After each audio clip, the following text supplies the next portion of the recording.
Whoops, clicked the wrong thing. Welcome back, everyone.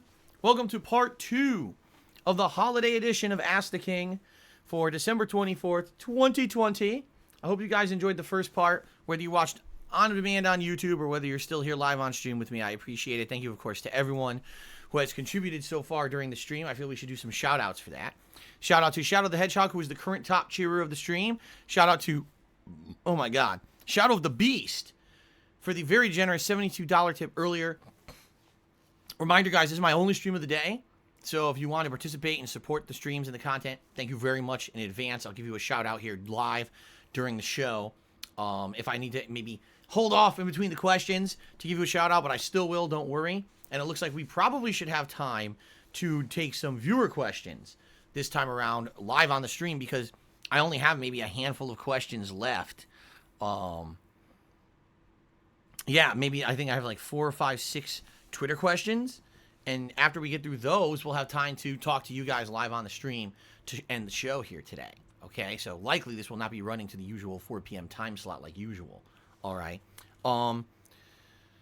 Darkside Krill keeps talking about RuneScape. I'm just going to ignore him at this point. Thanks for the cheer, though. All right. So, first of all, before we get into questions from the Twitter followers, what I would like to do is say thank you to the following people who still to this day support me in a big way on my Patreon. You may not even realize I have a Patreon because I don't really talk about it that much anymore. Patreon at one point when I was an exclusive YouTuber was a way that I funded certain special projects and things. These days I'm a full-time live streamer, so most of the stuff that I do is stream focused and comes in on the streams, but there are still people who support me on Patreon, and it's a nice time to give them a shout out. So thank you to the following major contributors on Patreon, including Big Tone 995, Casey Wood, Rashed Bash, Planet Jeff, David Denmark, Michael Denault, Sean Given, Stormforce Gamer, Thomas McDonald, and QPZMWN. Thank you all for that. And happy holidays to all of you. There we go. Okay, continuing on, let's get to Twitter questions, my friends. So, first question on Twitter. Actually, it's a ton of questions. Oh, wait a minute. This is not a Twitter question. We got one more forum question. Oops. All right. So, Superflash82 asked a series of interesting questions on the forums, and I want to answer his question. So, sorry about... We jumped the gun with the Twitter stuff. We got one more forum question to get through, and it's a good one. Okay? So, first question is, Merry Christmas, Phil. Here are my questions. Number 1, what are you having for Christmas dinner? We're going to get some really tasty Big Macs and a side of, some chicken nuggets, and we're just going to wolf that down. Absolutely not. That's not what we're eating. That's crazy, okay? Now, here's the thing. We've had various things for Christmas dinner. We've had a ham last year that was a smoked ham, and we thought it was just kind of okay. This year we want to do something different. And Kat was looking at stuff, recipes and stuff that she can make. And then one day when she was at work, she was just kind of looking at what they had for various meats, and one of the things that she saw that she didn't even think they would have, a big ass rack of pre-cooked St. Louis style ribs. It's pre-cooked. All you need to do is warm it up in your oven. Okay, so she got it, and we're gonna have that with this like specialty gourmet mac and cheese. It's not only mac and cheese, but it has other things in it like pepper. It's supposed to have like a spicy mac and cheese. Okay, so we're gonna have a rack of ribs and a spicy mac and cheese, but we're gonna make it in our oven. It's not like we're ordering out or anything like that. Now, will it be any good? I don't know. We've never had homemade ribs like this before. I don't know if they're any good or if they're gonna end up being tender or not. We're gonna try it out, something different. Okay, I mean, who does that for Christmas? No one, right? But we've never done anything like that at home, and we wanted to give it a shot, something different. So that's gonna be our dinner tomorrow. Okay. There you go. Have you picked out a Christmas outfit for Mr. Jasper Kitty? I talked about this actually last year. We actually bought Jasper a Christmas-themed tie. It was like a bow tie with a collar. We put it on him, and we were going to have him maybe join the Christmas marathon last year and dress up. He just kept going at it with his foot until it came right off. It took maybe 15 minutes. He kept going, scratching, got it right off. He hates it, okay? So this year, we got him a Christmas-themed collar that had a bow tie on it. That was cute. It was like a cute red and green bow tie. The damn thing frayed within 4 days. It fell apart. So we had to get him another one. It's like, so there's nothing works. We tried clothes. He hates the clothes, tears them off. Got a Christmas bow tie, fell apart within a few days. So we gave up. We're like, we're not going to do this anymore. You know, we tried it 2 years in a row. Enough is enough. Obviously, it's not working out. We're not going to be able to dress him up for Christmas. He doesn't like it. Okay. Next question. What are your thoughts on Twitch banning the word simp, virgin, and incel? Do you think it will make Twitch a safer place? Here's the thing. First of all, I don't think I ever use those words like simp, virgin, and incel. When do I ever use those words on my streams in any kind of a capacity, whether it's even academic or insulting? I don't think I ever use those. So for me, I don't think it's going to affect my streams in the least. We don't talk about simps. We don't talk about incels and virgins on this stream. It's just not the kind of content that I put out. Okay? Now, overall, in the big scheme of things on Twitch, are these issues? I mean, maybe. I mean, we talk all the time about how people say that there's certain streamers that the people who come to support them are simps. For I guess what I'm to understand is a simp is someone who like mindlessly supports a streamer almost to the point where they feel like they have a personal relationship with said streamer, and that's why they contribute. Obviously, people say a lot of the times sadly it's a bunch of idiot guys who think they're having romantic relationships with a freaking female streamer, and obviously that relationship does not exist, but they allow themselves to create this fantasy in their head, and therefore they literally will unload their wallets onto these streams for no reason, no valid reason. Okay. I get right. Someone pays for a girlfriend experience, right? I guess that's what you could call. Again, we're academically we're trying to define what exactly the word means, right? Virgin, like why would anyone even be using that? Who cares about if someone's a virgin or not in the modern world? Who cares? And why would that be a part of a stream on Twitch? You know, like I don't even understand how that would be set. Like, how is that an insult? I mean that too. Like, how would that be an insult? Like, the only way that I would even use that word would be like, I feel there. We were talking about this already on the stream.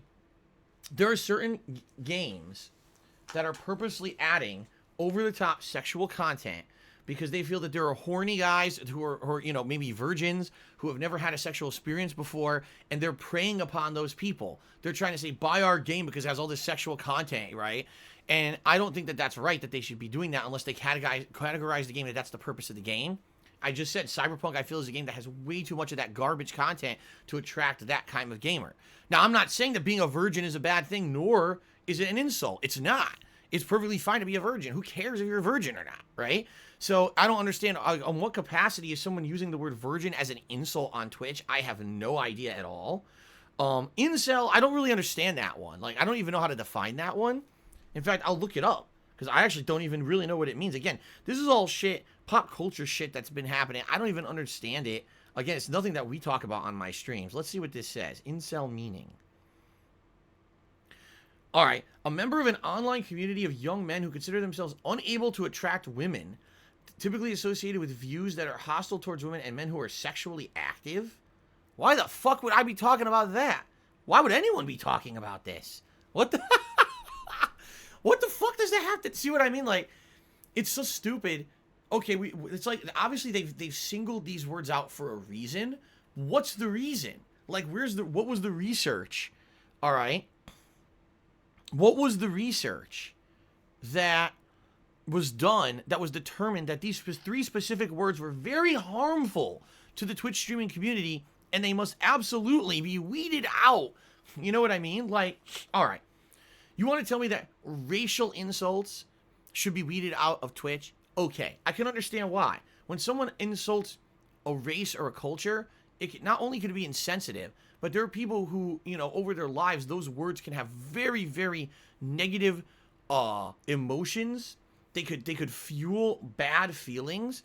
They've caused prejudice across the globe. Those terms I can understand you're banning from Twitch. Racist stuff has no fucking reason to be on Twitch. Okay, things against sexuality, like people being very biased against homosexuals and saying really fucked up stuff about them with insults and things. Okay, I can understand that too. That's a community that sadly a lot of people oppress, and if they feel like they can't even be safe to be themselves in some cases because they're being attacked worldwide and stuff like that. That makes sense to me. Okay? Simp, virgin, and incel. I can't fathom a justification that these words are so offensive and used so commonly on Twitch streams that they need to be blanket banned. Okay? They're not good terms, obviously. I don't think anyone wants to be called a simp, right? I blindlessly just toss all my money at someone in expectation that I'm going to get some kind of a real life relationship or something out of it that's not going to exist. And, you know, is simp short for like simpleton? Like you're so dumb that you think that that's the case? Is that what it's supposed to be like short for or something? I don't know. But that really confuses me. It like really confuses me. And by the way, I'll say this. I don't feel that anyone who supports me is a simp. No one who supports me is coming, I'm going to throw money at Phil and somehow I'm going to have a close personal relationship with Phil. No, and everyone knows that's not the case. Everyone knows that when you come to my streams, yes, we hang out, we have a good time, we'll chat, we're kind of friendly, but you're not getting a close personal relationship or friendship with me, and nothing's ever going to happen past that, and certainly I never would push that as any kind of a thing on my streams. I wouldn't anyone want to get the wrong idea. Now, how many of these streamers out there are doing that? They're being flirty and stuff with their audiences to get more money out of them, right? I don't know. I don't watch their content. All I know is I do my own thing, right? For me, these three terms are completely meaningless. I wouldn't ever use these like on my streams in anything but an academic reference like we're doing right now, trying to define what they mean or why I would even bring them up. So I don't think, for me, banning these words has zero effect. I'm never going to bring them up anyway, okay? Will banning these words make Twitch a safer place? Again, maybe I'm just ignorant to the fact that maybe there are really destructive, toxic places on Twitch that are constantly using these as insults, but I don't really get it, okay? I don't get it. But maybe I'm just ignorant to the subject, okay? Okay, and then a bonus question from Super Flash. He says, P.S. At what age did you stop believing in Santa? I've told the story before, but hey, it's Christmas Eve. I might as well bring it up again. So, when I was growing up, as a kid, I was at home a lot with my mom while my dad worked, and my mom was a stay-at-home mom, and she would watch QVC or Home Shopping Network. She would watch the TV shopping channels. This was before the era of internet buying. It was all TV-based. You could dial in on the phone and order the product over the phone that you were seeing on TV at the time being shown off, okay? And there was one day, I don't remember how old I was, okay? I know I was younger. I think I was probably younger than a teenager. I think maybe I was 10, 11, maybe, something like that. And I was watching my mom was watching QVC or Home Shopping Network. I don't know which one it was. And on the show, the hosts being stupid as hell. I mean, I can't believe the host did this, all right? During the holidays, this was like during December, during the holiday season, they're showing off Christmas-themed products. They're showing off toys. They're showing off decorations for your house, all Christmas-themed. Obvious families might be watching this, right? One of these idiotic hosts says, gee, isn't it a shame when all the magic of Christmas is lost in the eyes of your child when they finally find out that Santa isn't real? They said this on the show. It's like, hey, stupid, knock, knock, kids might be watching. You moron. You're completely spoiled, saying that. And I remember when they said that, I turned to my mom, I said, what? And my mom was like, oh, no, well, I guess the cat's out of the bag now, and what can you do? A host on TV literally just said Santa's not fucking real, right? And the good news about this is, I wasn't like I was a young kid. I was almost a teenager, so already I was to that age where I probably wasn't going to believe in Santa or start questioning it anyway, okay? But yeah, my mom was like, yeah, the truth is that it's something that we do for kids to make kids happy, and they feel like there's magic around the holiday season, and it's your parents also getting you your presents, just so you know. And FYI, but this is the big thing. I was older than, well, okay, I had already mentioned on this show, every Christmas Eve I would get together with my family, and I had three cousins, all girls. One was much younger than me by 5 years. So, I was like 10. She was like 5 years old. Then one of them was about the same age as me. And one of them was a little bit older, like 2 years older than me. And my mom was like, do not tell them because they probably don't know that Santa's not real, especially your much younger cousin has no clue. She's way too young to be spoiled on that. And that would be a real shame if they were to find that out. Okay? So, yeah, so I was wizened up to it, and I kind of had the responsibility of not telling my cousins, especially remember I told you my great uncle would dress up as Santa and hand out presents. So here it is, and of course my cousin or cousins still think that he's Santa handing out presents on Christmas Eve when I know there's no Santa, you see? So, pretty stupid. Pretty stupid for them to do that on a Home Shopping Network channel or QVC or whatever it was. And from what I'm to understand, they got into a lot of trouble. Not to say it was legal trouble, but like a lot of people complained and said, why the fuck did you do that? Like, you really ruined Christmas for everybody. Oh my God. All right. Dark Side Krill, thanks for another cheer. I've already answered this a million times. I'm not going to bother talking to you anymore. CM Fool to me $2 says we can do a full run of The Quiet Man. Absolutely. In fact, right now, we're going to end Ask the King early, okay? And we're going to jump over, and we're actually going to just start playing my second run of The Quiet Man immediately. All right? Because, actually, I'm kidding. I'm a Grinch, and I'm messing with you. We're not going to do that ever. We're never playing Quiet Man ever again. So there you go. Thank you, though, for the tip, CM Fool, and happy holidays to you. It's good to see you. Haven't seen you in a while. Kubi Contract, just subscribe for 8 months. Thank you, Kubi Contract, for 8 months resub. Now we move on to the Twitter questions, my friends. Twitter. The first tweet came from Derek, and he says, if you could be a character in a holiday movie, who would you be and why? Oh, my God. Man, who would you want to be if you were in a holiday movie?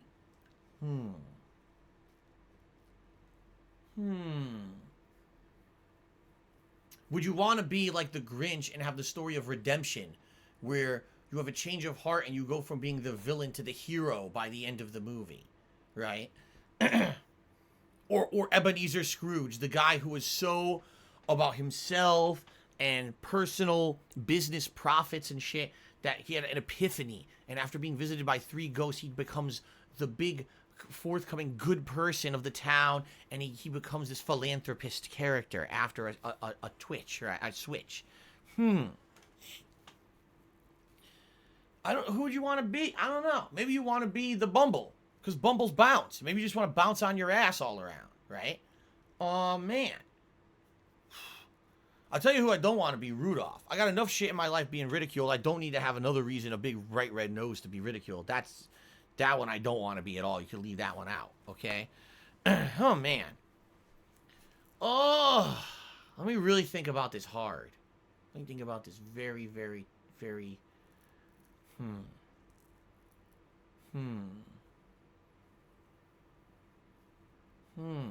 What do you guys think?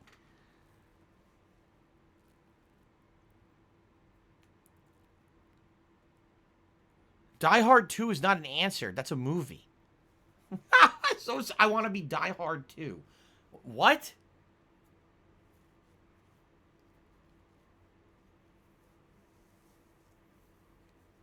Arnold Schwarzenegger, the hero dad from Jingle All the Way. That's a good one. Oh, Turbo Man. I go to get Turbo Man for Jamie. Come on. Put that cookie down. I've never seen this movie, Love Actually, everyone's bringing up. I've never heard of it or seen it. All right, I guess we talked enough about it. We can move on now. Couple shout-outs. Turtle Dude just cheered. He says, Merry, Merry Christmas. Not really a question. I just want to say thanks for the fun streams. You helped me get through some of the stress of starting in a new position and place at my job, and I always tune in at lunch or break to watch your first stream. You're actually 3 hours behind me. I'm on the West Coast. I'm on the West Coast, too. I'm not 3 hours behind you. Anyway. And I always look forward to going home and watching the late streams. It's always fun watching. Keep up the streams and ignore the lame-ass detractors. Maybe you're saying you're on the East Coast. I'm on the West Coast. I think that's what he meant to say, and he said it wrong. Anyway, thank you, Turtle Dude, for the cheer, and Merry Christmas and Happy Holidays to you. Skiddies, resubscribed for 2 months in a row, 29 total. This is Merry Christmas, Phil. Looking forward to 2021 with you, and you as well. Thank you very much. Doc Duffel, Timmy $1 says, you went from The Quiet Man to Scrat's Nutty Adventure. What shitty game will the viewers hound you to play next? Well, the game that it seems like it's going to be is Divinity Original Sin 2, which by all reports is not a shitty game. Thank goodness. But you're right. Maybe people will find a new shitty game to hound me about now. All right. Okay. The next question from Twitter is from Dan Brown. And he says the following. He asked the following. Hey, Phil, I'm a big fan of the Yakuza series. I was wondering if you had any plans of playing the other games in the series you haven't played yet. Well, the only games in the series that I haven't played... I feel like I got a burp. That went away now. The only games in the series that I haven't played, to my knowledge, are Yakuza 1 and 2. Did I play 3? I can't remember if I ever played 3. But I know I didn't play 1 and 2. I started playing Yakuza Kiwami, but it came out at a bad time. And it ended up being overwhelmed or overshadowed by all the other new games of that gaming season. I never went back to it, and I just didn't feel like going back to it. Because by the time that I had time to play a game like that again, I wanted to play the new one, not a remake. So, I never went back to play Kiwami, and I never played Kiwami 2. I'll be honest with you guys, when I was playing Yakuza Kiwami 1, I didn't really like it as much as other Yakuza games, and the reason I say that is because you can tell it was definitely outdated compared to the modern ones. Like, a lot of the things were a little bit more rough around the edges. It didn't have as much fun content, in my opinion. The combat they redesigned from the ground up, if I remember correctly, to be more modern. But just the plot and the amount of I just didn't like it as much. It did feel to me like it was older. You know what I mean? It was an older game, and I like playing the modern Yakuza so much better that I wasn't getting tons of... If I was getting tons of enjoyment out of the game, I wouldn't have dropped the playthrough. I would have just resumed it later. I just didn't feel like it. So, and if you remember, I actually had watched a plot synopsis of the early Yakuza games in order to play 4, 5, 6. Like, you have the plot synopsis to get caught up. So I'd already kind of gotten caught up on the events of that game. So there you go. So would I go back and play Yakuza Kiwami 1 or 2? Maybe, but I really have no plans to right now. DK64 Redemption Run has subscribed at tier 1. Absolutely not. I'm not doing a DK64 Redemption Run ever. Ever. I refuse. Turtle Dude Distributor said, yes, my bad. I live in New York. I meant to say East Coast. I grew up in the Seattle area, so forgive me. I'm drunk and messed up. You're drunk at 5:20 in the afternoon? Well, good for you, bro. It sounds like your day's like my day yesterday. All right. The next question is from Yak Almighty and says the following. Would you consider doing themed tips goals? For example, when you're playing Yakuza 7, if you hit the tips goal, you'll put on a red suit jacket so you look like Kasuga. Here's the thing. That's a neat idea, but that would only work for a couple situations. Number one, either a game that's a recurring game that you know I'm going to do on a weekly basis. Like, let's say, Throwback Street Fighter. If I hit the tips goal, I put on a Ryu headband. I tie it on, right? I wear a Ryu headband for the rest of the stream or something stupid like that, right? That would work because Street Fighter is something I regularly play, so that running gimmick would work. My concern would be, like, let's say, for example, you say Yakuza. Well, how long will I play Yakuza, and how much will it make sense for me to buy a whole jacket only to put it on every once in a while when I hit it? What if I play Yakuza 7, and I mean, the playthrough goes for 2-3 months, so maybe I play like 20, 30 streams of it, but we only hit the tips goal 5 times. Now, I bought a jacket just for that, and I only wore it 5 times. You see my point? Like, at least with these vests, they get a lot of traction, right? These vests have gotten a ton of traction this year. You see them being worn a bunch of times, versus me buying something specific for only one game. Do you see the difference?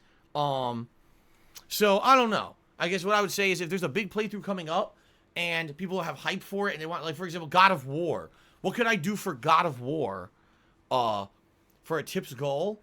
What do you guys think? Like, if I raise a tips goal, what could I do special for God of War that would be specific to that playthrough that would be different than me putting on a vest? What do you guys think?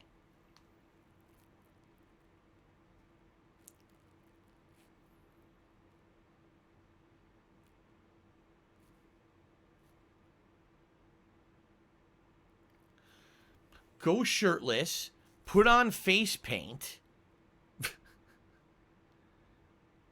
shave my head. You see what I mean? No, these are not. If it's a silly idea that makes sense, and it's not something that's a big investment, and it's not a fucking body transformation, yeah, it's something silly. Like I said, put on a headband. I look like Ryu now when I'm playing Street Fighter. Okay, but not something that's, do you know what I mean? We'd have to come up with silly stuff to do for certain playthroughs. If you guys have ideas for upcoming games and playthroughs coming out in 2021, and you want to, we could, you know, shoot the shit about those ideas, think about it. I'd be willing to consider that kind of a thing instead of just generic vest, game-specific rewards. But let's figure it out, and it has to be viable. It can't be go buy a $100 suit jacket or paint your fucking face live on stream. Like, what are you talking about? No, we're not doing that. No, I'm not getting dick piercings or reflecting, guys. See what I mean? Because we all know Kratos has a bunch of dick piercings, apparently. All right, anyway, continuing on. Snow White asks, do you believe social media has too much influence on mankind? Is it possible to steer the influence away from social media? How would you go about doing so? Happy holidays. You know, I would say social media, obviously in the last 5 years, has completely gone crazy to the point where things become popular because of social media in a lot of ways. Who would have known what the fuck Among Us was if it weren't for some popular streamer playing it and then it going viral on social media that they played it, and then everyone else wanted to jump on that bandwagon, right? Let's be honest, you go to a store right now, do you see anything about Among Us in person? It's all online social media based, right? No one knows about Among Us in brick and mortar places. If you stay off Twitter, who the fuck would even know what that is? But that's the thing, like, these things are going virally popular based on social media now. So, social media in the modern era has more influence than it has ever had before in life. At the same time, I do feel that social media can be completely overestimated its impact, all right? I'll give you some examples. Just because someone has a viral tweet doesn't mean that that's going to have any kind of a positive or negative impact at all. It just means that people jump on a bandwagon of a tweet. You know what I mean? Like, people will do a tweet and it gets 20,000 likes. It's like, who cares? It means nothing because in social media, everything's very frivolous and people forget about stuff within a day. So something that's popular or interesting or funny today is already disposed. That's the thing about social media culture. Everything is just utterly disposable, and you can drop one topic and pick up another one that people deem more interesting right away. And we've seen that happen. Fall Guys was insanely huge, big social media presence, and as soon as Among Us hit, Fall Guys got brushed with a big-ass fucking broom, whoop, swept to the side, and Among Us completely took over for it, right? So, it's funny how that works. For me, I don't really weigh much impact on social media. I mean, let's be honest here. I'll tweet out something, and a lot of people will say, well, I actually saw what Phil said, and I either agree or disagree, but I don't react to it because we know that Phil has a bunch of hater trolls who follow him, and if anyone reacts to this stuff on Twitter, they also get harassed online. So even though I have over 25,000 Twitter followers, and I found that when I tweet stuff, I'm not kidding you, each tweet I put out usually gets thousands of interactions, whether people are just clicking on it actively to read it, people are doing stuff based off of it. You know, I want to see the picture on Phil's post or whatever. They'll check it out, but you don't see likes and you don't see retweets because people want to stay away from the troll activity, right? So I know that I have an audience. I know that people actually actively hear what I have to say on social media. So business-wise, I know it makes sense for me to be doing social media stuff. It is really my direct line of contact with you guys when I'm not on a stream. It's my way to directly talk to you and let you know what's going on with me, if my schedule is changing, personal shit that's happening, maybe a take here or there that has nothing to do with something that I would have talked about directly on a stream, or maybe it's overnight and I want to talk about something right away that I can't get to stream to talk about. You know what I mean? It definitely has importance. That instant contact, instant dissemination of news, by the way, that's another thing. News now, most people get their news from social media. Most people don't just go to CNN.com or FoxNews.com to check the news. They're going directly to their social media, whether it's Twitter, whether it's Instagram, whether it's Facebook. They're going there and seeing news stories being posted, and that's our first line influence when it comes to this kind of stuff.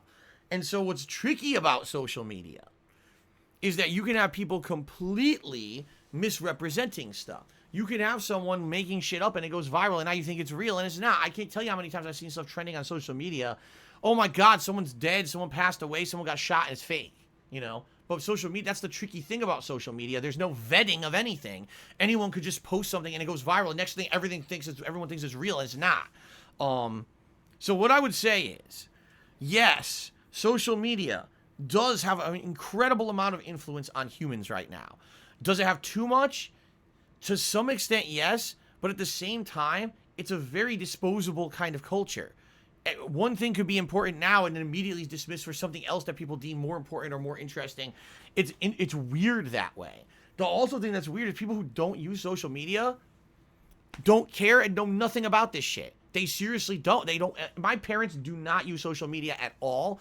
They couldn't tell you about anything going on the internet or on Twitter or nothing. Everything they get is news is from TV. Like, they watch the television news and stuff like that. That's how they get their information.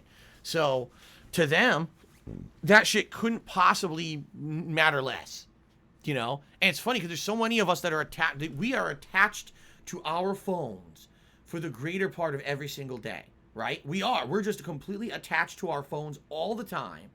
And we're looking, oh my God, I gotta read this email. Oh my God, what's this trend? Oh my God, what's this, what's that, right? All the time. But for some people, it's not even a consideration. They don't care about it. So it's interesting how that works. But anyway, yes, of course, I do feel that there is way too much undue influence on. You could ruin someone with a rumor on social media. You could just say, "Oh, this is true," and then it virally goes popular, and so everyone just shits on this person, and their whole reputation's ruined. And it's not true. It's pretty fucked up when you think about it, right? Okay. Radio Butternub is here, and he resubscribed for 9 months. So you're gonna get a KFC console? No, I'm not, because it's not even a console. But thank you very much. It's good to see you, Radio Butternub, and thank you for the ongoing support. I appreciate that. Keep in mind, guys, I've said this before. I'll say it again. This is my only stream of the day. Once we finish with questions, and I field your questions here live on the stream, that's it. I'm not here tonight, and I'm not here tomorrow. So if you want to support, please support during this stream. I would appreciate it. Trying to make up for the fact that I'm not here for 3 straight sessions that I would normally be. But I will be back on Saturday, okay? And thank you to those who have supported so far. Okay. Ladies Man 2166 asks, "What's my favorite PS4 exclusive, and why?" That's a tough question. What I would say is the only 2 series that really jump into my mind that I would be the best, absolute best in class. I take it back. There's 3. 3 best in class PS4 games. All right. Bloodborne, Uncharted. I guess it would be Uncharted 4, right? God of War. Those would be the 3 big ones for me. Now, you can argue that each franchise is better than the other for various reasons.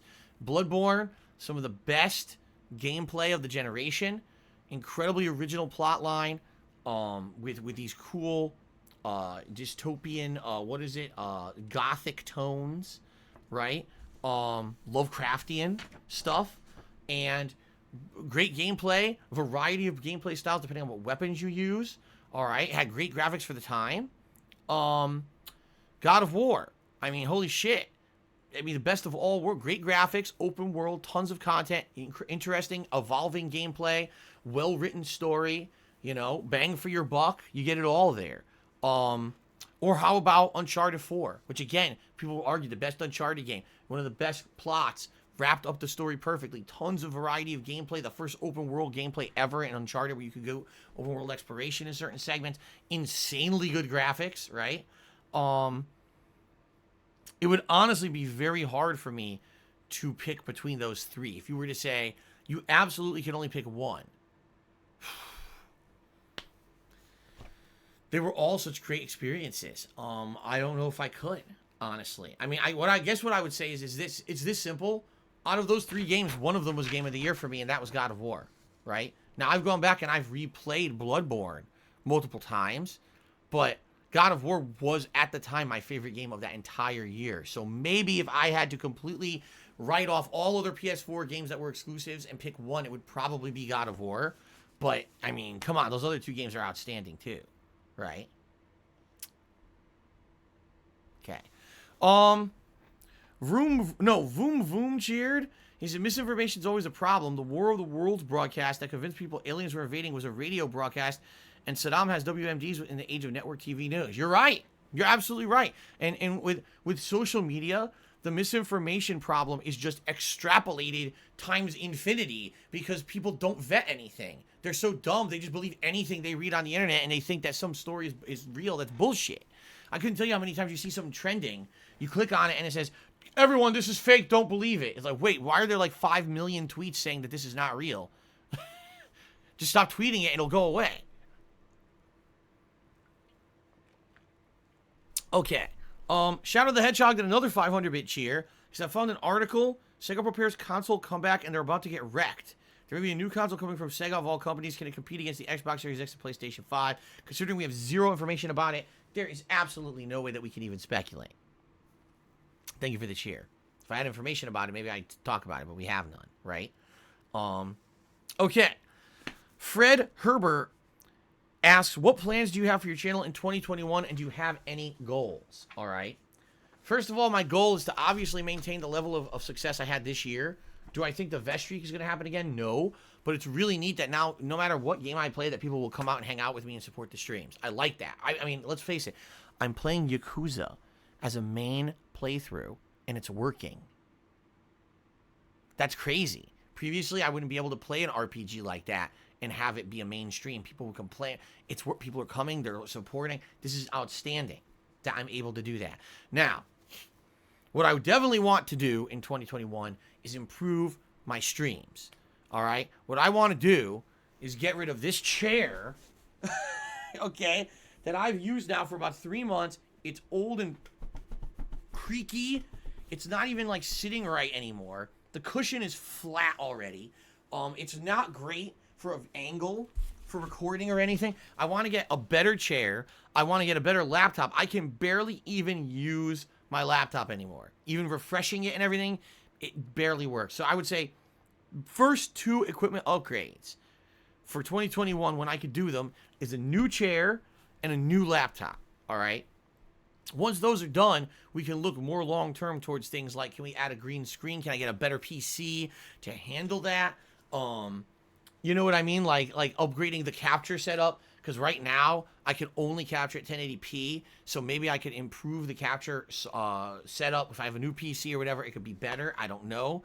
Right now, I'm very limited with what I can do. I'm not kidding. I'm using 6-year-old capture device, you know. And this is my job, and I'm using a 6-year-old capture device. So those are things I would say. Number one's got to be the chair and the laptop. Those are essentials to even do daily work. Then it would be, can I upgrade my rest of my setup over the course of the year? We'll see what happens. Okay, but I hope I can. We'll have to find out. And then go from there. You know, again, the one thing that I absolutely want to say is I just hope that 2021 could possibly be the first year for like the past 5-6 years where there's no panic. There's no scariness about income and about things that are going to, oh my God, now something happened and I can't stream and I can't put videos on YouTube and I got screwed over. Every year there's some kind of crazy panic and shit. And now it's looking like this is setting up that this next year may be a fresh year where everything is good. I hope. Okay? I hope that it doesn't go back to how it was where it was panic all the time and oh my God, emergency stream and this and that. You know, it sucks to have to do that shit. I hate it. I hate having a life like that. I don't want my life to be like that. So I'm hoping for the best. I'm hoping it doesn't come to that and that we get to a consistent level of success, a consistent level of nothing going on crazy behind the scenes to screw me over, and we can just enjoy streams daily and not have to worry about that kind of crazy stuff. Okay? Fair enough? All right. So, ladies and gentlemen, we still have about half an hour, if not a little longer. If you guys would like to field questions my way, to end the show. I've already answered all the forum and Twitter questions. All right. So we can now open to questions here on the show. Whatever you guys want to toss my way to end the holiday special edition of Ask the King and go from there. Again, I'll remind you one final time, I'm no night stream tonight. No gameplay or streaming tomorrow. I'm not back till Saturday. So if you want to ask a question, burning question, now's your chance. If you want to contribute to help out, because I'm not streaming for 3 streams, now's your chance. All right, guys? Okay. Would I rather have no arms or no legs? Fuck. Why you gotta ask a question like that? I mean, obviously either one would be bad. If you have no legs, you got to live in a wheelchair. You probably have a real struggle moving around mobility-wise. But work-wise, I would probably still be able to do everything I do, right? Like, I'd still be able to stream, play games. It would just be mobility-wise. If I don't have arms, I mean, that would make things incredibly challenging, I would feel. You know what I mean? I guess it would probably be tougher not having arms than legs. I mean, on a very base, frivolous level, I would say keep the arms. Okay? Infinite Sphere says, what decade do I think has the best movies? Actually, I think it's 1985 to 1995. Because I think the second half of the 80s and the first half of the 90s had some of the best movies. So there you go. There were a bunch of questions. They all scrolled off the screen, and I can't scroll up because my laptop sucks, so. Action-packed action, I don't think that, wait, from email? What are you talking about? Action-packed action, did I answer your questions from email? I wasn't accepting email questions. I don't know what you're talking about. Questions were submitted via the forums or via Twitter. There were no email submissions, so I don't even know what you're referencing. Oops.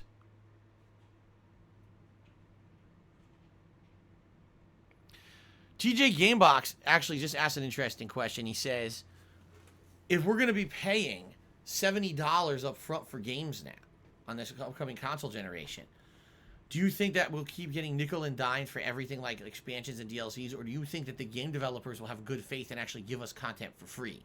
It's a good question. For example, Call of Duty, they are giving all the content this year for free. That's content they used to charge for. They used to do a season pass, was very expensive. Now they don't do season pass anymore. All right. Not to say they don't have microtransactions. They absolutely do. But they give that stuff away technically for free when they used to make a profit on it. Is that because they feel they're making the $10 extra on the sale? I have no idea. You know, I don't know what to say about that. I would feel some devs who can do it might, because they feel that they'll have good faith and more people would buy their games, while other devs are just so greedy and they feel that their games are just, oh, people who buy our game every year, a new installment, they're not going to care, so why give them something for free? Charge them, right? I don't know. I mean, I guess it remains to be seen. I would like to think that if we're going to pay more money up front, that would mean more likelihood that game would be working and functional at launch, more likelihood you'll get free content. That doesn't mean shit. What I would like has nothing to do with reality, because these fucking game developers release unfinished games constantly. So, Jethro's main cheer says, you would choose to have no legs, you barely move. I just said no legs. What are you talking about?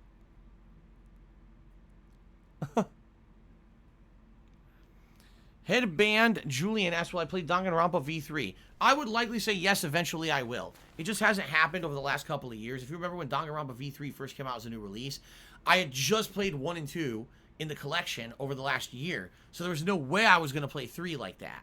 Then, I've had many Viewers' Choice events since then, and it has been nominated, but it's never been voted in. So, we'll see what happens in 2021. Maybe that'll be the year, maybe it won't be, right? Yes, 50-bit Derek, I am officially British now that I've had a mince pie and I loved it. That's correct. He says, well, I try spotted dick. See, I don't know what the spotted dick is. To my knowledge, it's some kind of like a bread with raisins or something, but I don't actually know exactly what it is. Enhanced Biscuit Mode says, well, I'll be playing King of Fighters 15 next year. I didn't even know it's coming out next year. Will I ever phase out Classic Street Fighter for another fighting game? Possibly if I want to, but right now Classic Street Fighter is the thing I love going back to and you guys love watching, so I'm not going to change it. Would I like an iPad for Christmas? No, I had an iPad for many years there, almost a decade ago, and I mean, I used it every once in a while. Mostly, back then I was playing, oh god, what was it called? WWE Immortals. It was a game where it was characters like they were almost like Mortal Kombat. It was like tap to attack or swipe to attack, and I played that for like a year. And then I got tired of it. I played, what was the other one? I played a rhythm game, a Final Fantasy rhythm game I played on it. Like Theatrhythm or something, shit like that. I'm pretty sure I did that. I played a Theatrhythm game and I made a video for YouTube about it or something.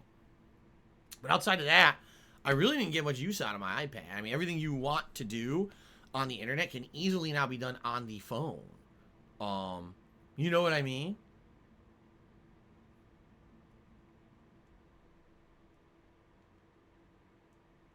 Yeah. Is there a genre of game I haven't played that I want to? I mean, not to my knowledge.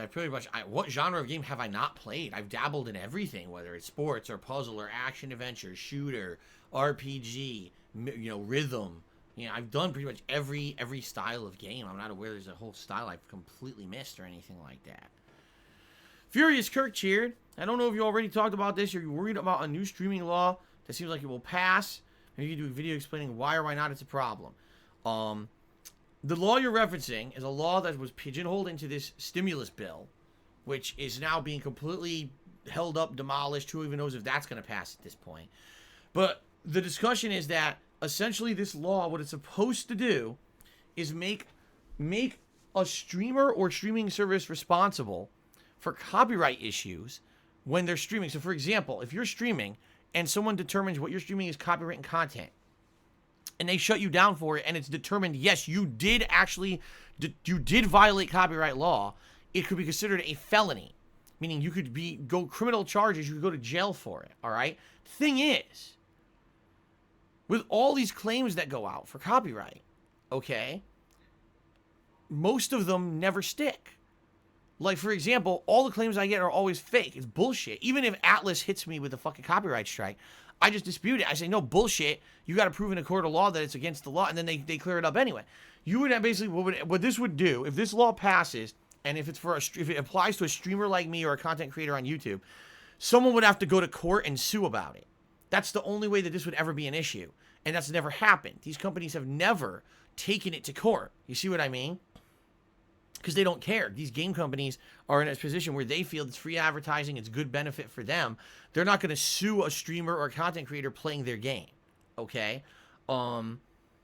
They would have to. They would have to sue and say, no, this is copyright infringement. We're suing you for it now. Here's the lawsuit. You'd have to be found guilty of copyright infringement in court, and then it would be considered a felony. All right? But no one's done that. In over, 10 plus years of content creation becoming as popular as it has, not a single game company has sued a content creator over this at all. It's unprecedented. Okay? What people are speculating is that this law is being created for the music industry. That the music industry is very angry that their music is being used illegally in various places. They actually believe that there's websites that stream music that are you pay to work to build, you pay to be there, and you can stream music that these websites don't have the rights to stream.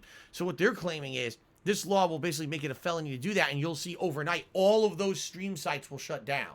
And that's all they care about. They're not claiming that they're not claiming that they're ever going to go after an individual content creator.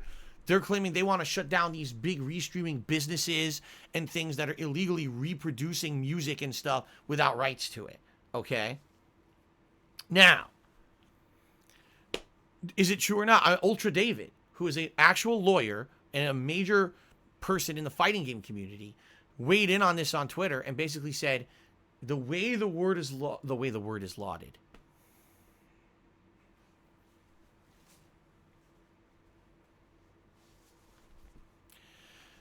The way the law is worded, okay, it's not specific.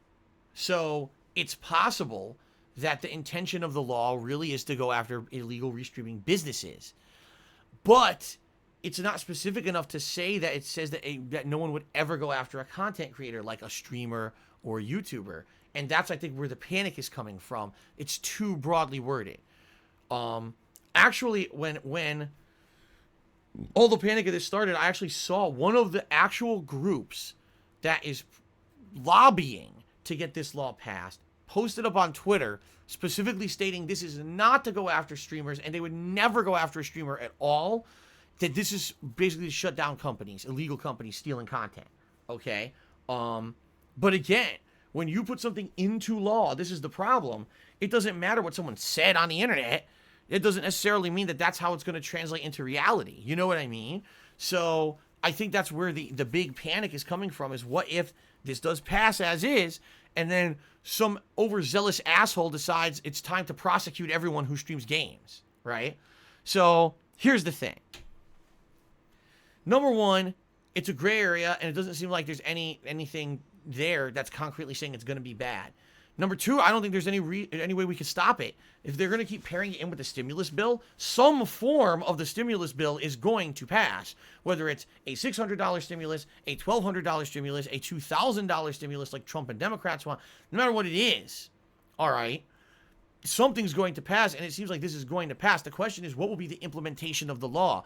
Will businesses like Twitch and YouTube overnight feel like they're at such a risk now that now they have to make these knee-jerk reaction changes to their businesses to protect themselves? Or will this not be that big of an issue because no one's ever actually been sued over this, and therefore no one will really care?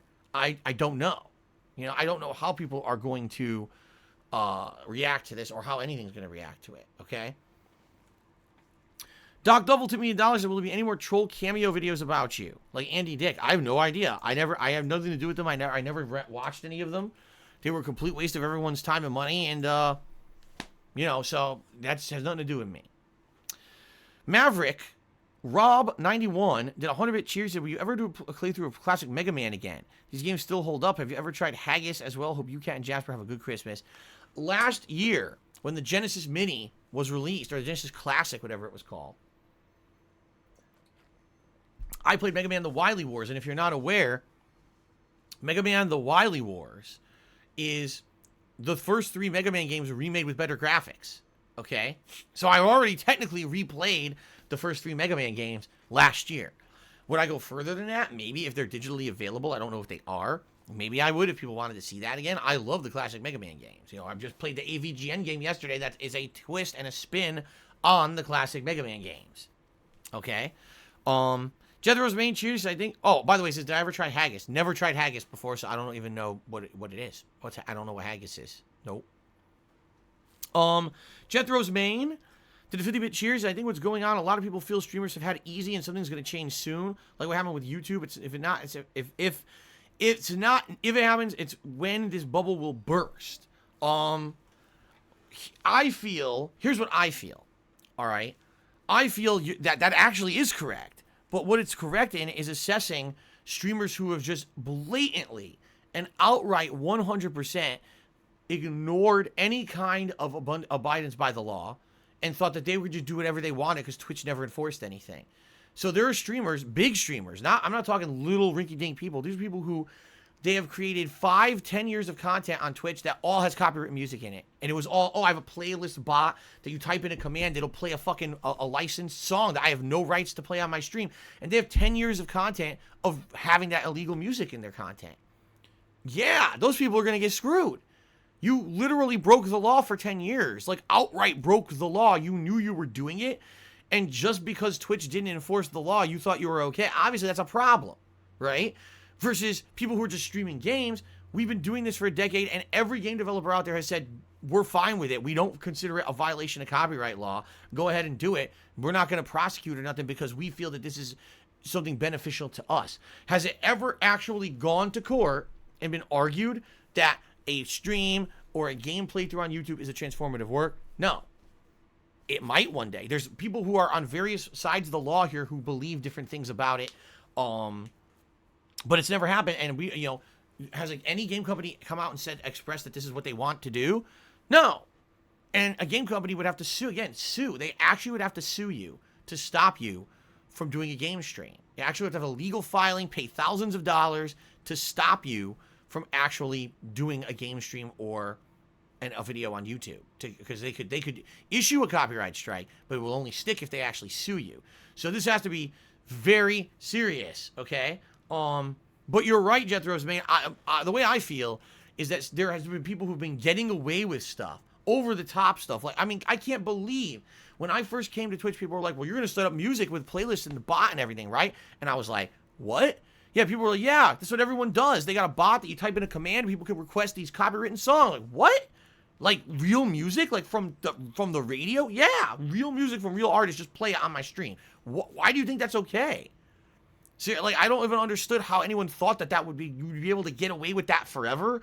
Like, that doesn't seem right to me at all. It just seems like, oh, everyone's doing it, just follow suit. If everyone else could do it, I could do it too. So everyone just started doing it, and then all of a sudden, overnight, you know, Twitch hits everyone with 1 million DMCA claims stating that all the content is illegal. And it's like, what did you think would happen? Oh, I lost 5 years of history of my community. Well, 5 years of stolen music. Like, what did you think would happen? Why do you guys think I play my own musical remixes on my stream? It's my fucking voice. No one can fucking claim that. That's why I do that, you know? All right. Anyway, again, we don't know what's going to happen. Jethro's main, you're maybe right. Maybe a bubble will burst. Maybe it won't. We're going to find out, right? What I know is you guys have shown me time in and time out that you guys will support me no matter what I choose to do. I've seen it. You guys said it doesn't matter if you make videos for YouTube. It doesn't matter if you make streams. It doesn't matter what business you go to, what form you put out content. We like you, Phil. We want to follow you wherever you go, and we'll support you. And I appreciate that. So for me, will it be tough if Twitch has to completely change their policies and everything, and everyone's like, well, if you stream a game, you got to turn all music off in the game? Yeah, that would suck, but, I mean, we could get around it. You know, we'll fix it. We'll do whatever we need to do. I'm an adaptable dude. I've changed a lot of times over the last 12 years that I make content. If I got to change again, I'll change again. But I'm not going nowhere. You know what I'm saying? Okay. I buy Pepsi Max, resubscribe for 34 months, and says, Merry Christmas. I hope you can have a fantastic day, from Joe. Thank you very much. What a nice sentiment. I appreciate that. Okay. All right. Doc Duffel to another $1. Says, have you watched Shatsman and Hole Punch with Cat? Shatsman? Shatsman. I'm pretty sure it was not called Shatsman. I think you're off by a few letters, but no. Listen. I haven't watched or been associated with anything with John in many years, and I won't be doing that in the future. No relationship to anything I do, and no desire to reminisce about the past. So, you know, the one exception would be when you guys nominate stuff for my retrospective events. Maybe I'll give it a look, and that's about it. Shats, man. Okay. All right, guys, so we're winding down here. Last segment here. If anyone else has any major question, I mean, anything holiday themed you want to ask, anything else, last chance to contribute, because again, I won't be here tonight or tomorrow. I'll be back on Saturday. We'll talk a little bit about that when the content ends. I'll give you the schedule just to recap and everything. What's my favorite Mega Man game? Asked Broccoli. Probably Mega Man 3. 2 is really good, but I feel 3 refined it better. Mega Man X as well. Mega Man X series is really good. Mega Man X 1 and 2 are really outstanding games as well. So, any chance God Hand will ever return? If people want it, I own the game. I would be willing to continue to play through if people wanted it, but no one's really asked for it. How are my parents? They're all right. I'm actually going to call them tonight after dinner to see how they're doing. Last I spoke with them last week, they were in the midst of a snowstorm. So I'm checking in with them tonight to see how they're doing. What's the least amount of clothing I've worn on stream? I mean, a t-shirt and pajama pants. That's about it. Super Flash just cheered. He says, Big Ups, can you wish Wings a Merry Christmas? I would love to see you guys collab. Merry Christmas to Wings of Redemption. We're never doing a collab. There you go. Fail Monkey says, how do you stay immersed in story-driven games when you only play them every once in a while? I mean, that's actually an interesting question, because I'm a variety streamer. There's some games I only get to play once or twice a week sometimes. Yet somehow I need to stay immersed in them. And it can be trust me, it can be very challenging. It can. Trying to stay, okay, what happened in the plot of this last time I played it and stuff? Sometimes I have to, like ask the viewers or for a recap. Sometimes I will literally rewatch the last few minutes of the video before on YouTube before I jump to the stream to try to recap in my head what exactly is going on, because you can definitely lose track for these ongoing games with interesting and involved narratives. But I mean, there's no tips or anything to doing it. It's just basically staying on my toes and trying to remember everything. It can be daunting. When I'm playing this PlayStation 5 launch, I was playing 6 games at once. Luckily, some of those games weren't very heavily story invested, right?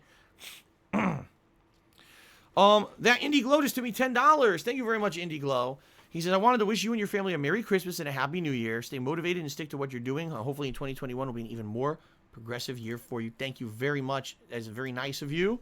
And I wish you and yours a very Merry Christmas as well, and Happy Holidays. I hope you have a safe one. Maverick Rob cheered again. He says, Spyro or Crash, what's your favorite? I would go overall with Crash. I do like Spyro. But Crash I actually played when it was new. Spyro, I didn't have any contact or gameplay of Spyro until the remastered collection came out. I take that back. I think I played Spyro 1 on PSN as a PS1 game, and then the collection came out and I played the rest, right? And I like Spyro, don't get me wrong, but I do feel that Spyro in general is a little bit easy, while I do feel that the Crash games are much more challenging and have a little bit more variety, so I'm going to go with Crash. There you go.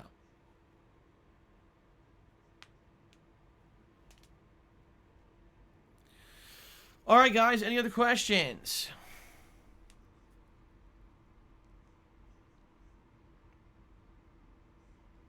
Yeah, Battle Duck 9000 just said something very interesting, and I have to agree with it. All right, so let's read this here, if I can see it, because sadly it scrolled off the screen and my laptop doesn't really work, so I don't know if I'm even gonna be able to. I'm gonna have to just paraphrase it. But essentially, what Battle Duck is saying is, isn't it interesting how most or a lot of iconic duos, especially on the internet, never seem to last. That they always seem to be a disagreement. There always seems to be like a breakup between them. And maybe it just is that it leaves fans to reminisce about the good old days, and maybe that's just a necessary thing that happens because people are different, and maybe sometimes opposites attract for a temporary time, but then it doesn't work out long term. I can definitely understand what you're saying. In the case of, me and John, I don't necessarily think we were opposites at all. I think we did have a lot of things we were different in regards to. But we also had a lot of similarities. We were both lovers of Street Fighter. We were both lovers of pro wrestling. We had a lot of common things that drew us together as people. And then when we were actually making content on those subjects, it clicked. You know what I mean? Our commentary style, doing that improv commentary, going back and forth off of each other during a game playthrough, it clicked very well. All right. Obviously, our understanding of our relationship was different. Okay. I thought John was perfectly happy being someone coming and hanging out with me and having fun once a week, playing games, getting paid for. For me, when we play games, that wasn't work. And I'm serious about this too.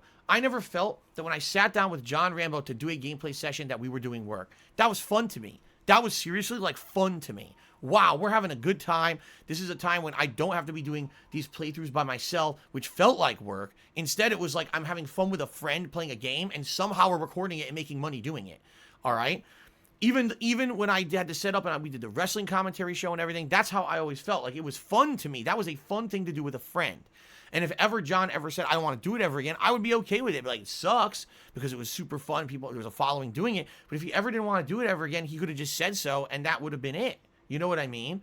And not to say, by the way, that doing those long gameplay sessions wasn't feeling like work. By the time that you're done with a 10 to 12 hour session and you're hashing it out to try to really finish a game, it could take a lot out of you. Okay? But it was always fun. You know what I mean? Like, I'm serious about this. The time that I spent with Rambo was kind of the time where I got a relief from doing the content solo. All right?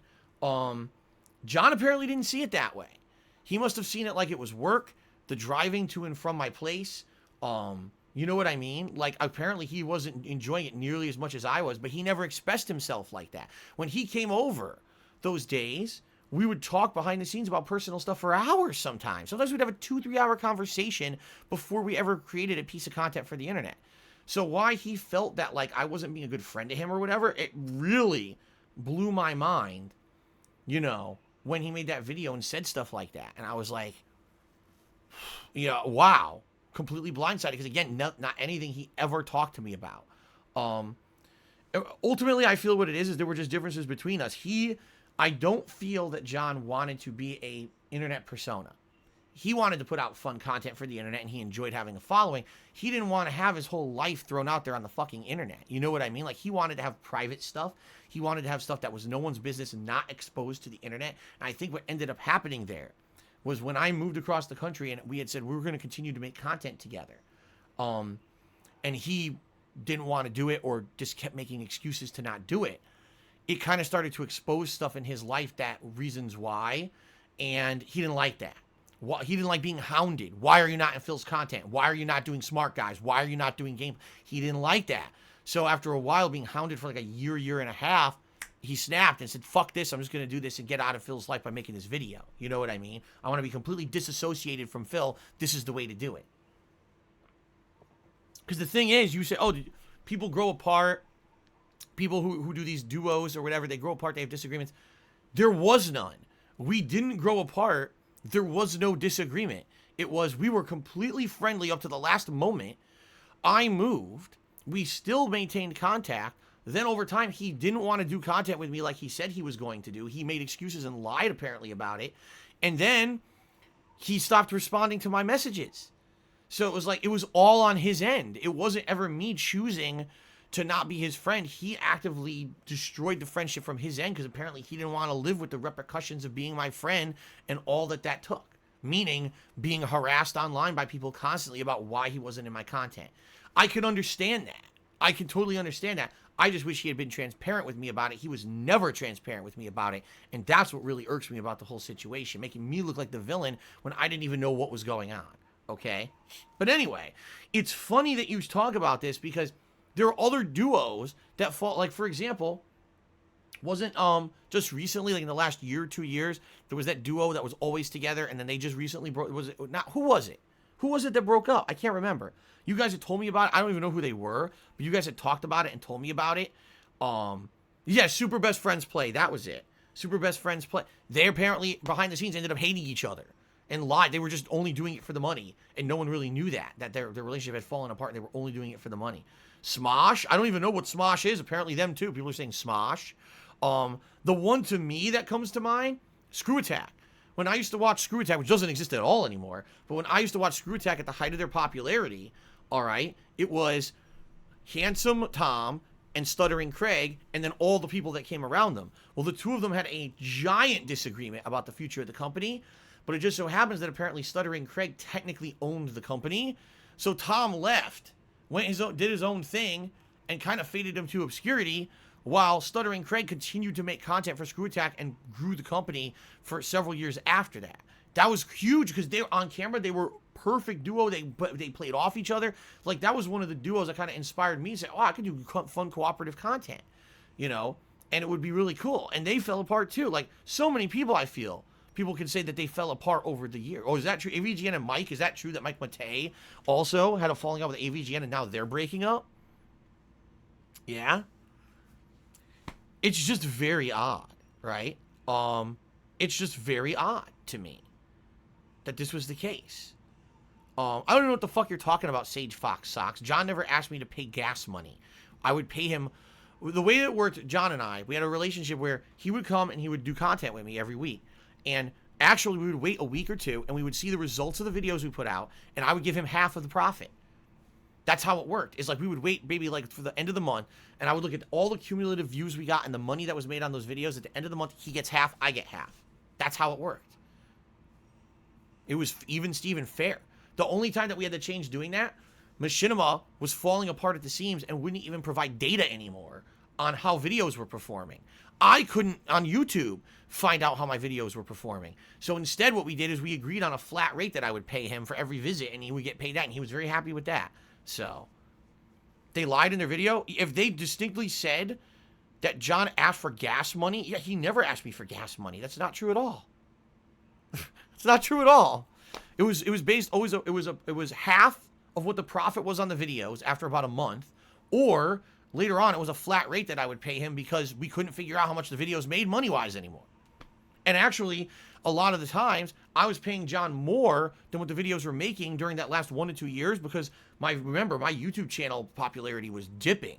So a lot of the co-op stuff that we did wasn't making many views anymore, so I was paying him more than the videos were making, but it was worth it because, number one, I knew I was helping a friend out because he needed the money, and number two, because it was fun to have him around for that content, you know?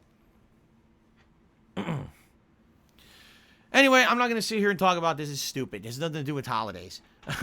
You guys got me all derailed now. Fruits07, she said, Merry Christmas to you and Kat. Merry Christmas to you, Fruits. Thank you very much. Hot Stuff Chris, resubscribe for 49 months. Thank you very much, Hot Stuff Chris. I appreciate the ongoing support of 49 months. Outstanding amount of support. Thank you so much. Crash Bandicoot Cheer, what irks you is not paying Howard's friends for their hard work and saying they never asked for money. I'm sorry, Phil, but don't lie. That's 100% true.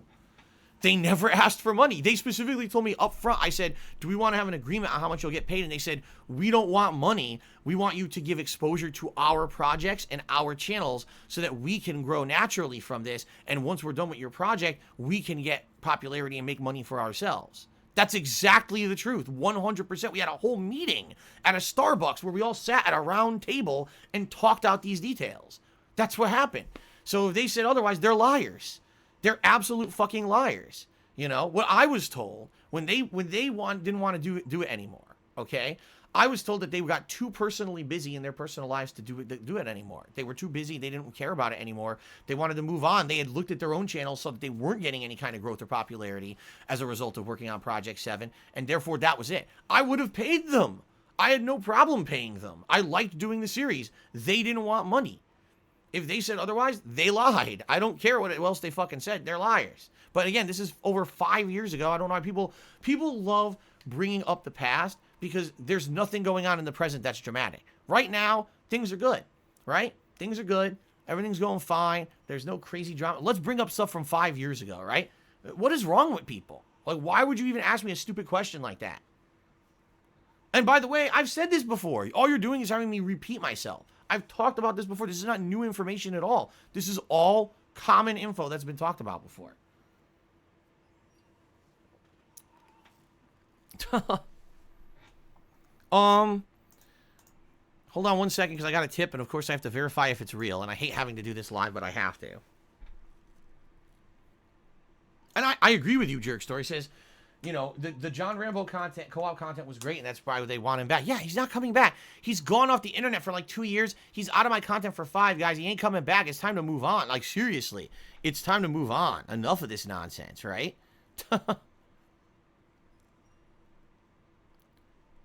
All right. Battle Duck 9000. To me, $8.40. I don't know why an odd amount. He says, any in-game special events that come to your mind that you haven't ever really liked? In-game special events. I don't even know how many in-game special events I've ever participated in.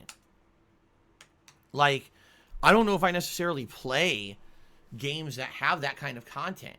You know, like, I was looking forward to the Animal Crossing stuff this year, and then I completely just don't care about it anymore. Like, at one point, Animal Crossing died for me. Oh, by the way, all right, okay, how about this? I've been saving this for today, and I forgot about it, and now we can do it. So there's this thing that Nintendo did where you can look up your game history for the year, and I did it. So here's my game history for 2020 on the Nintendo Switch, okay? My total hours played, 313 hours of gameplay on the Nintendo Switch this year. Compared to the year before, only 174 hours. I almost doubled the amount of time that I was playing on the Nintendo Switch this year. That's pretty interesting. That means that Nintendo did a good job and it really kept my interest this year. Interestingly enough, though, listen to this stat. This year I played 12 games on the Switch. Last year I played 13.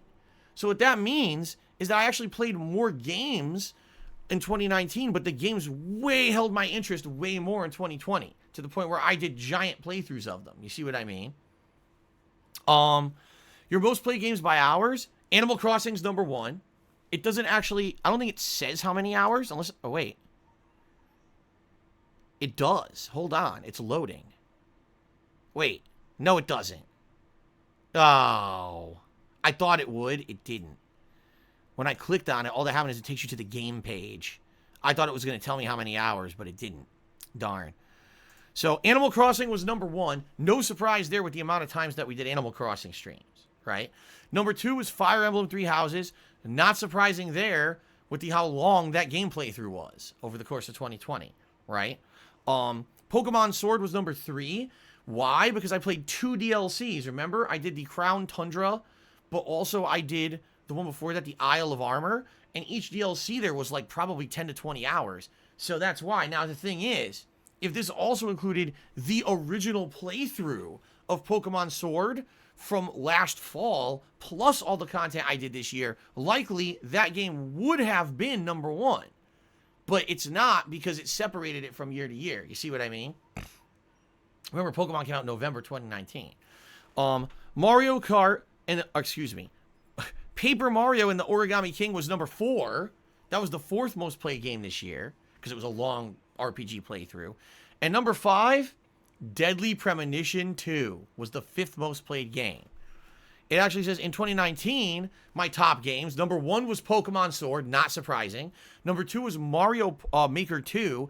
Considering that I played through the full campaign and then did multiple streams of the other content, that's not surprising. Number 3 was the Super Nintendo emulated games, which is considered a title of itself on the Switch. That's not surprising because remember, I did multiple full playthroughs on there. Although those games are shorter, I played a bunch of them. Number 4 was Luigi's Mansion 3, and number 5 was Legend of Zelda Link's Awakening. So there you go. I thought that would be interesting to kind of talk about that because I've been saving that up. I did that 2 days ago, and I kept forgetting to talk about it. So Okay. All right, Cashmere Goat Cheers says, when will you visit PW Dub's Island and Animal Crossing? If never, why not? I'm pretty much done with Animal Crossing. If you guys haven't noticed, I haven't done anything in it. I haven't done any of the holiday content. I'm done with the game. My wife is too. Like, we were the biggest fans of the game earlier this year, but now that gaming has opened up and there's way more games available, they're just way more interesting. So I'm probably never going back to it ever, being honest.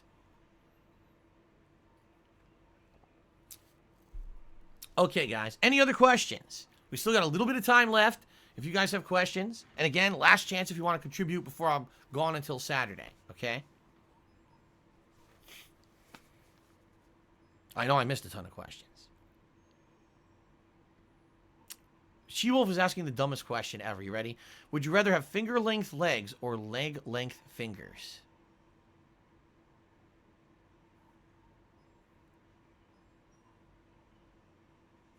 A Reflecting God asked, Friday the 13th or Nightmare on Elm Street? See, Nightmare on Elm Street is better for comedic value. I think that Nightmare on Elm Street has funny scenes, but also horror scenes. I think for pure scares, Friday the 13th is scarier than a Nightmare on Elm Street. At least that's how I feel. You could disagree, but I think it's scarier. So I'm going to go with Friday the 13th. Infinite Sphere wonders, do I think that things will be better this year under our new government in the United States because we're going to have a change here, you know, with Trump going out of office? I have no idea. I don't even bother speculating anymore. There's no point.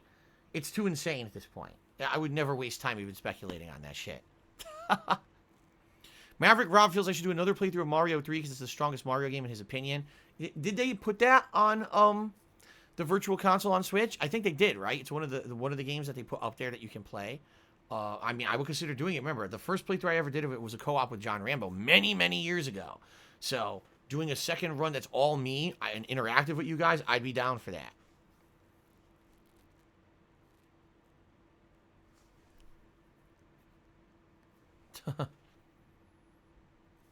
Ooh.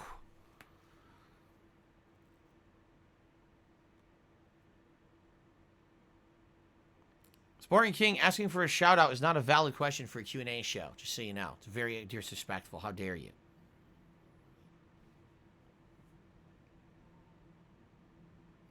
Does streaming games and playing games for a living detract from me playing them for my own personal enjoyment? No.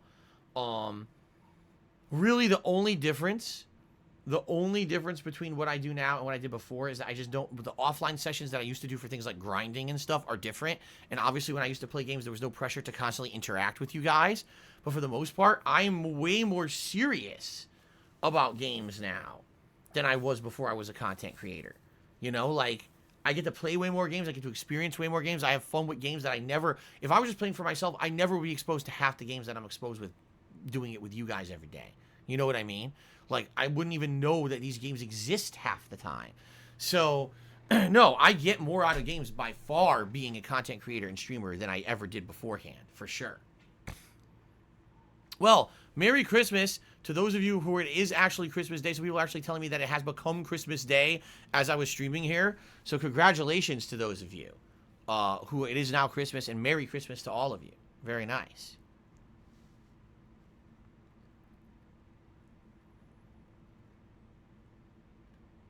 How hyped am I for Super Nintendo Land? I mean, eventually I would love to go there.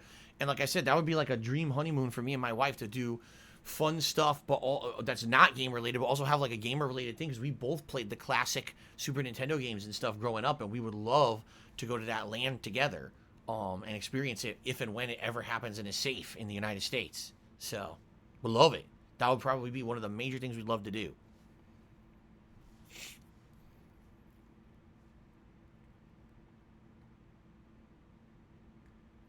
Crash Bandicoot says, before I play God of War Ragnarok next year, will I play the one I never played, God of War 2? And I'm the only person who's ever asked for that. I could. I do own the collection. If I remember correctly, they re-released an HD collection for PS3. I don't remember what I know I own the HD collection. The question is, what do I own it for? Because it's been so long. I could play God of War 2, the classic, if people wanted it. I think I own it digitally, the rights somewhere, if people wanted that. But I have, again, when you ask me one-off questions about games like this, my answer is always the same. People never ask for it in the we do viewers' choice events. People never ask for it. If there really is a big demand to see me play certain retro games and things I never done, You gotta campaign for it, and you gotta get people to vote and nominate for this stuff when the opportunities arise. When I'm doing one of these events, make sure people are aware that it's an option and people would be interested in seeing it because it's a lead into a new game coming that year. It's funny that then people say, well, you never played it. Well, how many times have I done a viewer's choice event and no one nominates or votes on it, right? It's not me. Remember, understand something. I'm one man. You are many. I am one. You are thousands out there. And all of you probably want different things. So you got to rally together to try to get other people to have like mind when I have these viewers' choice events and things to get these nominated, or else I'll never play into half this stuff. You know what I mean? Gabby Soft Pillow tipped me $1 says, will you be joining us drinking? What do you mean? I still have eggnog. I only had 1 cup of eggnog last night. Maybe I'll have some eggnog tonight. We'll see. I mean, Battle Duck, quite literally. He says, we are Legion. Quite literally. You guys are. You are Legion. You are many people who all are unique, and you have your own unique likes and tastes and desires and things you like, and you want to see me play. And I'm just one dude here, and there's no way that I could ever have, what's the consensus on what people want to see me play? You want to see God of War 2? By all means. Next time I do a viewer's choice, nominate, vote, get people, motivate other people to nominate and vote for it. You know what I mean?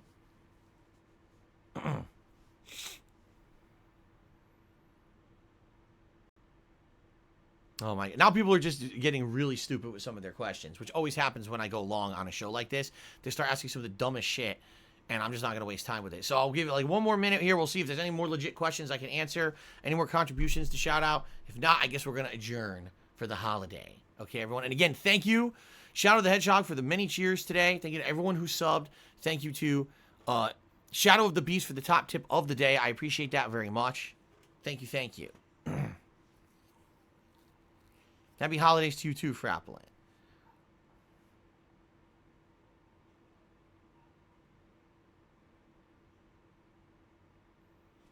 What do I want to see in Street Fighter 6? A return to classic Street Fighter gameplay. Don't make it so that every fucking move has insane input delay, that the game is a pattern fighter with 400 hit combos that everyone can do. It's got to be a game that goes back to the core base mechanics of what made Street Fighter good. Good spacing, good ranged and up-close combat, good footsies. Maybe you want to put a flashy move or combo or ability in there every once in a while. Great, but you can't make the whole game garbage pattern play that's watered down for 4-year-olds. That's what Street Fighter V is. It's the most boring fucking fighting game I've ever played. It's super duper easy mode garbage, safe mode crap. You don't play it in a reactionary way where you can react to what someone's doing and counter them. You can't really outplay someone. All you can do is predict and out-pattern someone. That's not a fun fighting game, in my opinion. It needs to go back to its roots to get back that core mechanic that made Street Fighter special at the beginning of everything back in the 90s. It needs to reset. It has to hit that reset button. That's my opinion on that. Wooback baby, no. Remember, Jasper's an indoor cat. Jasper's an indoor cat. He cannot go outdoors. He's not going to be playing. He says, are there any other cats in the community? To my knowledge, no one here has an outdoor cat. People may have cats, but there's actually 1 or 2 outdoor cats that are like an apartment complex 1 or 2 over, and sometimes they come into our backyard. And of course, Jasper goes crazy when he sees them in the backyard through the back door, but we can't let Jasper outside. Not safe. Crash Bandicoot Cheer said, that's the thing I would love to see in a game. There are a lot of idiots who just vote on the same games all the time. A game you never played before would be refreshing. I agree with you. I agree with you wholeheartedly, Crash Bandicoot. People are now asking questions I've already answered on the show, which is why I'm ignoring them. Super Flash as well as She-Wolf. I already answered those questions on this show.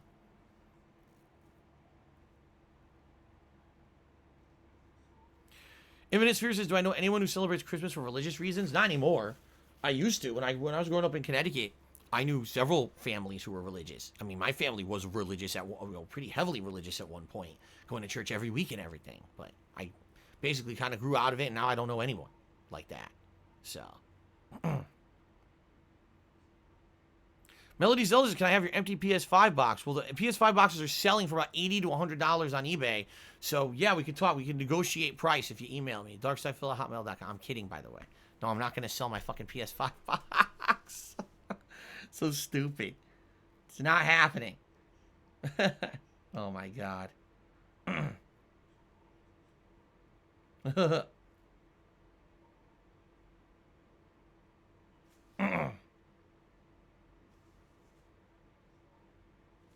Okay.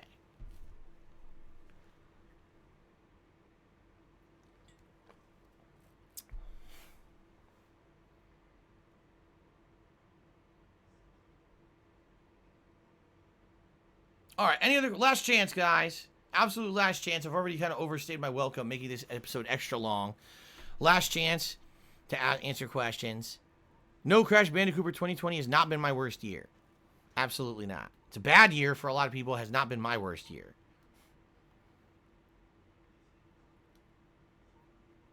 Am I allergic to Jasper at all? When Jasper first moved in, I'm not going to lie, I actually had a lot of itchiness. And I'd say within maybe 2 to 3 weeks, it went away. What it is my body's not used to having pet dander around it all the time. But after a few weeks, I built up an immunity to it, and now I'm okay. It doesn't bother me at all. So.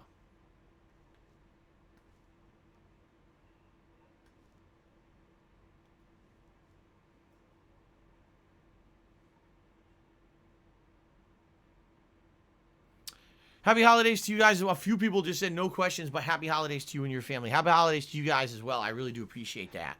Ow. I really do appreciate you hanging out with me yesterday and today. I hope that you guys have a good time tonight, tomorrow, when you're away. You know, come back full force on Saturday with gameplay again. But I hope that you guys do have a good Christmas, you know, away from the streams. Thank you guys. I know it's weird because I'm here almost every day. To have, you know, a couple days here where I'm not here all the time is weird, but, you know, it's a holiday. Come on now.